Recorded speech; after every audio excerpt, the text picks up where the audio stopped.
खूब समझो इस बात को। उलमा कहते हैं इंसान से कोई गुनाह हो जाए, गिड़गिड़ा के एक दफा तौबा कर ले, फिर भी अगर वो उस गुनाह की टेंशन लेता है ना, इसका मतलब इसमें तकब्बुर है। ये अपने गुनाह को अल्लाह की रहमत से बड़ा समझता है, ये समझता है अल्लाह माफी नहीं कर सकता, ये जुर्म है। फिर माफी मांगो एक दफा गिड़गिड़ा के, उसके बाद उस जुर्म को हमेशा के लिए भूल जाओ और ये तसल्ली रख लो कि गुनाह पे सजा देने वाला कौन है? अल्लाह। और माफ करने वाला भी कौन है?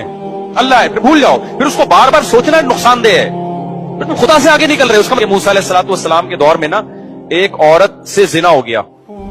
उसने आके मूसा अलैहिस्सलाम से पूछा कि मुझसे एक बहुत बड़ा जुर्म हो गया है, आप अल्लाह से पूछें कि अगर मैं तौबा करूं तो क्या वो जुर्म माफ हो जाएगा? मूसा अलैहिस्सलाम ने अल्लाह मियां से जाके पूछा, अल्लाह मियां ने कह दिया हाँ भाई, उससे कहो कि अल्लाह के सामने गिड़गिड़ा के तौबा कर ले, माफ हो जाएगा।